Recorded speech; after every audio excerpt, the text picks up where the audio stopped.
She describes them as scary, but those threats that Russia might go nuclear in Ukraine aren't yet part of Jonah Wilson's chatter with friends. No, we're probably talking about our Spotify playlists if we're not in class. Our grandparents and parents who may have grown up during the Cold War era I felt like the precipice of anxiety was a bit higher for that generation. Those old worries seem to be making a comeback. A vast majority of adults polled by the American Psychological Association said they fear the beginning stages of World War III. Back in March of 2022, 69% of Americans said that they were stressed that the attack on the Ukraine could lead to nuclear war. It's unclear exactly what the sense of threat is, whether individuals really think that it's going to hit the shores of the United States versus this sense of, just catastrophic changes in the world. These days, the potential consequences of a nuke, including deaths and contamination, can be easily visualized with a click of a button.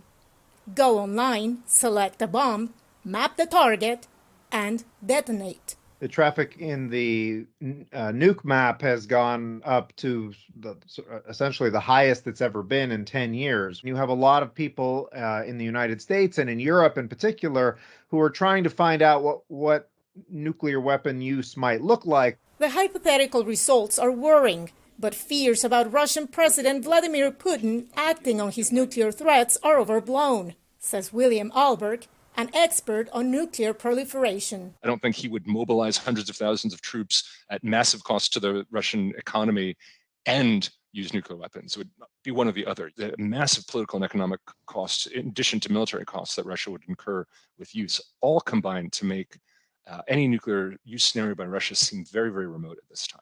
This is the painting. Melvin Hardy curated the Hiroshima Children's Drawings exhibit at the Phillips Collection Museum in Washington, D.C. Japanese kids who survived did the work 2 years after the first atomic strike. Some are still alive. Their scars, physical and mental, a reminder of the horror. Many of them have been affected by radiation illnesses, different kinds of cancers that they've had to manage or mitigate. Many of them would not want to speak to us. They did not want to relive that horror. There are others who are advocates to say never again. We must advocate against the use of nuclear weapons. But the weapons won't go away soon. In fact, Moscow's nuclear arsenal will be in full display during the drills it holds this time of the year. The United States and NATO allies say they'll monitor, quote, very closely, as a jittery world stands by. Veronica Balderas Iglesias for VOA News, Washington.